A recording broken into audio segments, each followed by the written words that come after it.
What A fluffy സാധനം. ഇത്ര അടിപൊളിയാവുമെന്ന് പ്രതീക്ഷിച്ചില്ല.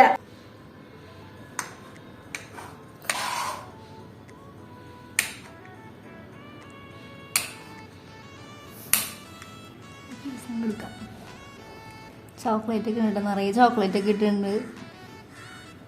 കഴിച്ചോക്കാം നമുക്ക്.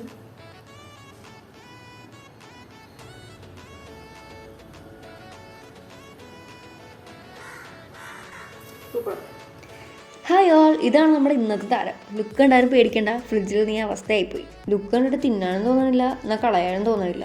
കാശ് കൊടുത്ത് മേടിച്ചല്ലേ. ഇനിയിപ്പോൾ എന്ത് ചെയ്യുമെന്ന് ആലോചിച്ചപ്പോഴാണ് ബ്രൗണി ഉണ്ടാക്കിയാലോ എന്നുള്ളൊരു ആലോചന വന്നത്. പക്ഷെ അപ്പോൾ ഒരു പ്രശ്നമുണ്ട്, നമുക്കാണെങ്കിൽ ഇവിടെ ഓവനില്ല. കുക്കറിൽ ഉണ്ടാക്കാമെന്ന് വിചാരിച്ചാൽ അതിൽ കൊള്ളുന്ന പോലത്തിൽ പാത്രമില്ല. എന്ത് ചെയ്യും? ദൈവമേ പെട്ട്. അപ്പം എൻ്റെ ആദ്യമായിരിക്കുന്ന ഡെലിപ്പത്രം. പിന്നെ എന്ത് നോക്കാൻ, നേരെ പണി തുടങ്ങി. ഫസ്റ്റ് പരിപാടി നമ്മുടെ പഴമൊക്കെ ഒന്നുകൊണ്ട് ഉടച്ചെടുക്കാം. വേണമെങ്കിൽ മിക്സിയിൽ അടിക്കാം കേട്ടോ. മിക്സിയിൽ അടിച്ച് കഴിഞ്ഞാൽ ഭയങ്കര ലൂസായി പോകും. പിന്നെ നമ്മൾ അതിലേക്ക് ഒരു 3/4 കപ്പോളം മൈദ ഇട്ടു. പിന്നെ ഒരു 1/4 കപ്പ് കൊക്കോ പൗഡർ, പിന്നെ ഒരു 1/2 കപ്പ് പഞ്ചസാര പൊടിച്ചത്, പിന്നെ കുറച്ചുപ്പ്, കുറച്ച് ബേക്കിംഗ് സോഡ. എന്നിട്ട് നന്നായിട്ട് മിക്സ് ചെയ്യാം. സത്യം പറഞ്ഞാൽ ഞങ്ങൾ തീരെ വിചാരിച്ചിട്ടില്ല ഉണ്ടാക്കാൻ തുടങ്ങും ഇത് ഇത്രയും സക്സസ് ആവുമെന്ന്. പോസ്റ്റ് ചെയ്യണമെന്നേ ഉണ്ടായിരുന്നില്ല. ചുമ്മാ ഈ പഴത്തിൻ്റെ അവസ്ഥയൊക്കെ കണ്ട് എന്ത് പറയും നിങ്ങൾ.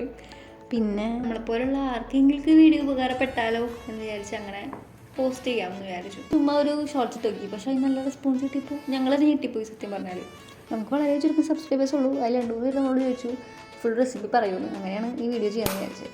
പിന്നെ നമുക്ക് വേണ്ടതൊരു മുട്ടയാട്ടം, പിന്നെ കുറച്ച് പാൽ ഒഴിക്കുന്നുണ്ട്. മുട്ടയും പാലും ഒക്കെ ഒഴിക്കണമെന്നില്ല, ഏതെങ്കിലും ഒന്ന് ഒഴിച്ചാലും മതി.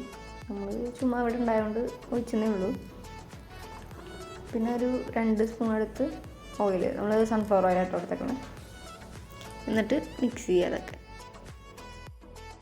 പിന്നെ നമ്മുടെ ചോക്ലേറ്റ് ഉണ്ടോ മെയിൻ. എന്തോരം ചുട്ടോ, നമ്മളിവിടെ ഡാർക്ക് ചോക്ലേറ്റാണ് എടുത്തേക്കണേ. നമ്മുടെ ഒരു പ്രതീക്ഷ കൊളായാലും ചോക്ലേറ്റ് ഉള്ളതുകൊണ്ട് എങ്ങനെയെങ്കിലുമൊക്കെ തിന്നാം എന്നായിരുന്നു.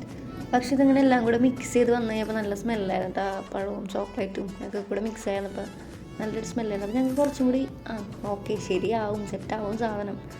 ടെക്സ്ചറൊക്കെ എങ്ങനെ വന്നാലും സംഭവം തിന്നാൻ പറ്റുന്നുള്ളൊരു പ്രതീക്ഷ തോന്നും.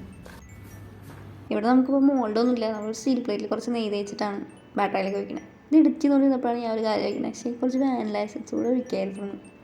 നിങ്ങളുടെ ഉണ്ടെങ്കിൽ വേണമെങ്കിൽ നിങ്ങൾ ഒരിച്ച് ട്രൈ ചെയ്ത് നോക്കിക്കോളൂ. നമ്മളിത് മീഡിയം ഫ്ലെയിമിൽ 35 മിനിറ്റോളം വെച്ചിട്ടാണ് കുക്ക് ചെയ്തെടുത്തത്. പിന്നെ ഇത് കുക്ക് ചെയ്യാൻ വെക്കുന്നതിന് മുന്നേ ഇഡ്ഡലി പാത്രത്തിൽ ആവശ്യത്തിൽ കൂടുതൽ വെള്ളം ഒഴിച്ചാലും കുഴപ്പമില്ല, കുറയാണ്ട് നോക്കുക. പിന്നെ ഒരു കാര്യം ശ്രദ്ധിക്കേണ്ടതെന്ന് വെച്ച് കഴിഞ്ഞാൽ ആ ബാറ്റർ വെച്ച പ്ലേറ്റ് എന്തെങ്കിലും വെച്ച് കവർ ചെയ്യുക, സിൽവർ ഫോയിലോ അല്ലെങ്കിൽ എന്തെങ്കിലും പ്ലേറ്റോ എന്തെങ്കിലും വെച്ച് കവർ ചെയ്യുക. ഇല്ലാന്നുണ്ടെങ്കിൽ ഈ ആവി വെള്ളം മൊത്തം വീണ് ഒരുമാതിരി അവസ്ഥയിലായിരിക്കും നിങ്ങൾക്ക് കിട്ടുക. ബ്രൗണി ഇവിടെ റെഡി ആയിട്ടുണ്ട്. നോക്കി ബ്രൗണി ഇങ്ങനെ ഇരിക്കുന്നത് കണ്ടാലോ. നമ്മുടെ ബ്രൗണി എങ്ങനെയുണ്ട് ടേസ്റ്റ് ചെയ്തപ്പോൾ പാത്രത്തിലേക്ക് എന്തോ കട്ടിയും കൊണ്ട് ഇങ്ങനെ എടുക്കാൻ പോകുന്നു. എടുത്തു.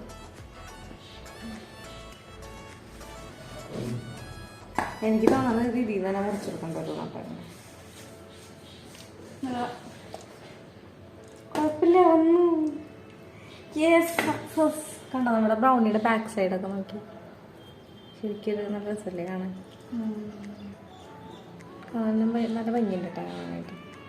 കണ്ടോ ബനാന ചോക്ലേറ്റ് കേക്ക് എന്ന് പറയും. അത് കട്ട് ചെയ്ത് മുകളിൽ ചെറിയ സിൽവറിൻ്റെ സംഭവം കട്ട് ചെയ്ത് തുടങ്ങി.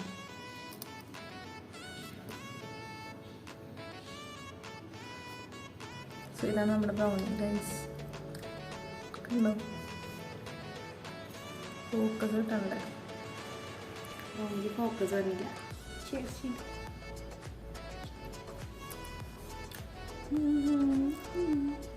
നല്ലതാ. പഴം കുറച്ച് കൂടിപ്പോയതുകൊണ്ട് പഴത്തിൻ്റെ ഫ്ലേവറൊന്നാണ് നിൽക്കുന്നത്. ചോക്ലേറ്റ് കുറവുണ്ട്, ചോക്ലേറ്റിൻ്റെ ഫ്ലേവറും നല്ലോണം നിൽക്കുന്നത്. ഈ വീഡിയോ ഇഷ്ടപ്പെട്ടു, യൂസ്ഫുള്ളായി തോന്നിയിട്ടുണ്ടെങ്കിൽ എല്ലാവരും ഒന്ന് സബ്സ്ക്രൈബ് ചെയ്ത് സപ്പോർട്ട് ചെയ്യണം. അതുപോലെ നിങ്ങൾ ട്രൈ ചെയ്ത് നോക്കിയിട്ട് അഭിപ്രായങ്ങൾ തീർച്ചയായിട്ടും കമൻറ്റ് ചെയ്യണം കേട്ടോ, മറക്കല്ലേ. Bye from taste passionate. Thank you for watching.